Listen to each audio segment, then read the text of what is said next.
Bismillahirrahmanirrahim. Assalamualaikum warahmatullahi wabarakatuh. Baik, Waalaikumsalam. perkenalkan di sini kami dari kelompok 1 akan membahas terkait dengan tugas yang diberikan, yaitu cara berpikir sistematis pada masalah korupsi. Dan di sini saya akan memperkenalkan anggota dari kelompok 1. Yang pertama ada Saudara Tatokman, kemudian Saudara M. Sahir, kemudian saya sendiri yaitu Amin Harmadi Tuahan, kemudian ada Saudari Firda Yunita, dan Saudari Yoni Sintia HS. Lanjut. Baik, di sini kita akan membahas tentang masalah yang berkaitan dengan korupsi ditinjau dengan cara berpikir secara sistematik. Jadi pada perkembangannya bahwasannya kita melihat pada sebuah paradigma yang ada di zaman yang sekarang ini, yaitu tentang bagaimana cara manusia memandang persoalan dunia ini yang akan menentukan langkah-langkah penyelesaian yang diambil. Hal itu dapat terjadi jika segenap umat manusia ini bekerja sama ke arah perubahan itu. Caranya adalah melalui berpikir sistem tadi, di mana berpikir sistem ini adalah salah satu pendekatan yang diperlukan agar manusia dapat memandang persoalan-persoalan dunia ini dengan lebih menyeluruh, dan dengan demikian pengambilan keputusan dan pilihan aksi dapat dibuat lebih terarah kepada sumber-sumber persoalan yang akan mengubah sistem secara efektif. Dan salah satunya adalah masalah yang penting dalam membahas persoalan sistematik tadi adalah masalah korupsi, di mana dapat dilihat bahwasanya korupsi adalah penyelewengan tugas dan penggelapan uang negara atau perusahaan untuk keuntungan pribadi atau orang lain. Dampak tindakan korupsi dapat merusak perekonomian negara, demokrasi, dan kesejahteraan umum. Pemerintah telah berupaya untuk menuntaskan kasus korupsi melalui kebijakan-kebijakan untuk memberantas korupsi. Walaupun demikian, masih banyak kasus korupsi yang tidak ditangani secara serius dan berbelit-belit. Maka bisa dilihat bahwasanya sampai sekarang masih ada masalah yang belum terpecahkan, itu terkait dengan masalah korupsi tadi, masih belum diselesaikan oleh orang yang bertanggung jawab, yaitu dari pemerintahan. Jadi sejalan dengan hal itu, untuk bagaimana mencegah terjadinya korupsi dengan dampaknya tersebut adalah dengan melakukan strategi anti korupsi yang lebih baik, bijaksana, efisien, dan efektif. Sebaliknya itu seperti analoginya itu lantai yang kotor tetapi tidak menutup genteng yang bocor, atau menebang pohon benalu tapi tidak mencabut akarnya. Jadi ketika melakukan hal tersebut seperti tidak ada gunanya. Itu analogi yang jika dihubungkan dengan masalah korupsi adalah bagaimana itu contohnya seperti yang dilakukan dengan cara menangkap dan memenjarakan para koruptor, itu tidak akan mampu menghentikan terjadinya korupsi karena masih memberikan suatu peluang kepada orang-orang itu untuk melakukan hal tersebut, sehingga bagaimana itu supaya langsung untuk mengatasi hal tersebut dengan cara mengatasi akar daripada penyebab korupsi tadi. Artinya kita melihat dengan cara berpikir sistem tadi, yaitu bagaimana supaya dapat diatasi dengan memotong penyebab dari awal terjadinya korupsi, bukan dengan cara melakukan banyaknya penangkapan. Karena jikalau kita tinjau kembali bahwasanya ketika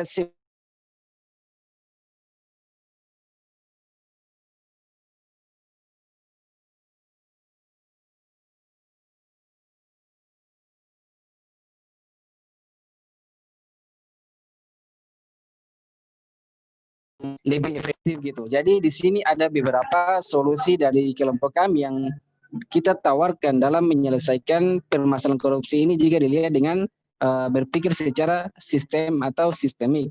Dan di sini akan dijelaskan oleh anggota kelompok saya yang lain. Dan untuk bagian poin pertama akan dijelaskan oleh Saudara Tatokman. Kepada Saudara Tatokman, saya persilakan. Oke, terima kasih atas waktunya kepada moderator. Di sini saya akan menjelaskan solusi yang pertama, yaitu cegah korupsi dengan rekayasa sistem pada pemerintahan. Strategi pencegahan memandang korupsi bukan sebagai gejala insidental, namun lebih merupakan patologi sistemik dari sebuah sistem atau gejala sosial. Karena itu, pendekatan strategi pencegahan tidaklah parsial atau individual, akan tetapi sistemik, holistik, dan komprehensif. Tidak seperti penindakan yang menggunakan pendekatan mikro, strategi pencegahan lebih mengandalkan pendekatan makro. Seperti macro approach, yaitu dengan merekayasa sistem dan institusi. Sistem dan institusi direkayasa sedemikian rupa. Baik, karena saudara Taturman tadi sedang bermasalah dalam jaringan, akan dilanjutkan kembali kepada saudara Taturman, dipersilakan. Oke, mohon maaf atas jaringan, kesalahan teknisnya tadi. Saya lanjutkan untuk solusi yang pertama, yaitu cegah korupsi dengan rekayasa sistem pada pemerintah. Sistem dan institusi direkayasa sedemikian rupa sehingga perilaku korup menjadi perbuatan yang berisiko tinggi dan tidak menguntungkan atau high risk and low profit undertaking. Siapapun orangnya akan berpikir 1000 kali untuk melakukan korupsi. Karena biaya-biaya atau resikonya, yaitu seperti hukum, ekonomi, politik, sosial, moral, dan reputasi pribadi maupun keluarga. Jauh lebih baik besar dibandingkan manfaat atau keuntungan yang akan diperolehnya. Selain itu, sistem dan kebijakan didesain sedemikian rupa sehingga pejabat publik tidak akan melakukan korupsi karena pasti perbuatan korupnya akan segera dideteksi, ditindak, dan dihukum. Semua celah dan peluang korupsi dalam sistem hukum, politik, ekonomi, dan pemerintahan ditutup dengan mengurangi, membatasi, menghilangkan, dan mengawasi penggunaan monopoli kekuasaan dan diskresi pejabat publik dalam pembuatan dan implementasi kebijakan publik. Selanjutnya, next akan dijelaskan oleh teman saya. Ya baik, saya akan menjelaskan poin kedua, yaitu melakukan upaya-upaya penanaman pencegahan lebih awal. Nah, di sisi lain, akuntabilitas, pengawasan, dan transparansi dalam pembuatan dan implementasi kebijakan publik tersebut diperkuat. Metode pencegahan dapat berupa mewujudkan prinsip-prinsip good governance, menegakkan sistem integritas nasional, melakukan deregulasi, debirokratisasi, privatisasi, maupun mendidik masyarakat dan menerapkan nilai-nilai agama dan kejujuran untuk berperilaku anti korupsi dan melawan perilaku korup. Next. Selanjutnya poin ketiga, yaitu memperbaiki pola solusi yang tidak efektif menjadi bermanfaat. Semakin banyak pejabat dan politisi, baik di pemerintahan pusat maupun daerah, yang dipenjarakan oleh KPK adalah salah satu indikasi kelemahan strategi KPK dalam memberantas korupsi sistemik. KPK seharusnya lebih menguatkan strategi pencegahan dengan menggunakan pendekatan sistematik holistik, bukannya secara agresif, terus-menerus menyadap, menahan, dan memenjarakan koruptor. Korupsi politik yang semakin endemik, misalnya, tidak akan dapat diatasi dengan terus-menerus menangkap dan memenjarakan para politisi. Adapun penyebab mendasar terus terjadinya korupsi jenis ini sesungguhnya karena kegagalan kita untuk menciptakan sistem politik yang berintegritas.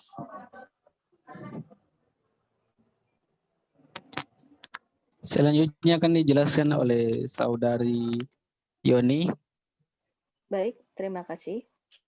Berikutnya, menganalisis akar penyebab masalah yang umum berpengaruh.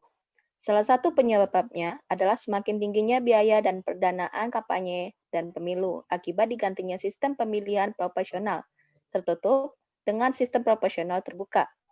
Dengan sistem proporsional terbuka, para kandidat saling berkompetisi untuk mendapatkan suara terbanyak. Yang memperhatinkan, di tengah kemiskinan dan kesulitan hidup para pemilih, kini semakin pragmatis. Suara pemilih ibarat komoditif yang dapat dijual belikan. Pemilih hanya akan memilih kandidat yang dapat memberikan keuntungan materi padanya. Karena itu, hanya kandidat yang memiliki kekuatan uang dan ekonomilah yang akan memenangkan pemilihannya.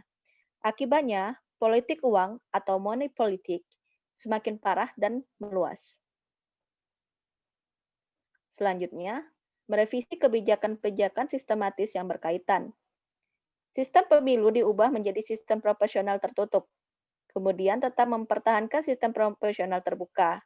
Namun memperbaiki rekrutmen politik dan mereformasi partai politik akan menciptakan sistem pemilu yang efisien. Misalnya, mewakilkan suara pemilihan pada sekelompok orang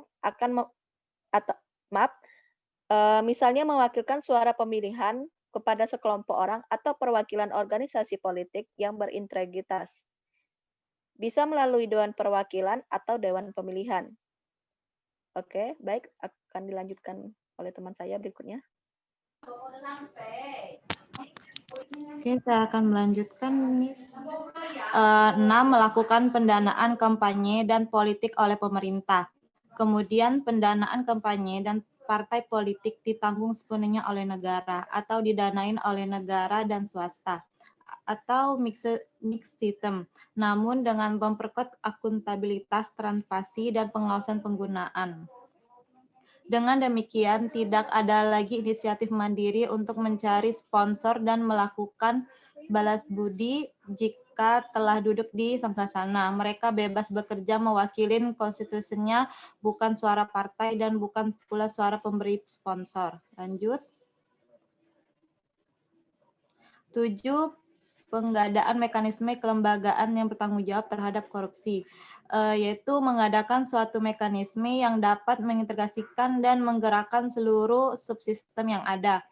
Jadi bukan hanya lembaga KPK saja yang harus memiliki integritas serta mengeluarkan keringat dalam pemberantasan korupsi. Namun lembaga lain juga harus diberdayakan secara sungguh-sungguh seperti BPK dalam proses audit keuangan ataupun Polri di dalam penyelidikan dan penindakan. Berikan KPK jangka waktu dalam bekerja dalam menyiapkan kerangka atau fondasi yang kokoh dalam pemberantasan korupsi agar dapat diterapkan oleh seluruh lembaga di Indonesia. Terima kasih. Baik, itulah beberapa solusi yang perlu dilakukan dalam mengatasi berbagai masalah yang ada sekarang ini, yaitu terkait dengan masalah korupsi, yang diantaranya dapat disimpulkan poin yang telah dijelaskan antara lain adalah dengan cara melakukan pencegahan korupsi dengan rekayasa sistem pada pemerintahan, melakukan upaya-upaya penanaman pencegahan lebih awal, memperbaiki pola solusi yang tidak efektif menjadi bermanfaat, menganalisis akar penyebab masalah yang umum berpengaruh, merevisi kebijakan-kebijakan sistem yang berkaitan, melakukan pendanaan kampanye dan politik oleh pemerintah, dan pengadaan mekanisme kelembagaan yang bertanggung jawab terhadap korupsi. Jadi itulah beberapa kesimpulan dari solusi-solusi yang perlu dilakukan dalam menyelesaikan masalah korupsi dengan berpikir secara pendekatan sistematik atau sistemik. Jadi demikianlah itu presentasi yang dapat kami sampaikan. Kurang lebihnya kami mohon maaf. Billahi fisabilil haq wasabiqil khairat. Wassalamualaikum warahmatullahi wabarakatuh. Thank you. Waalaikumsalam.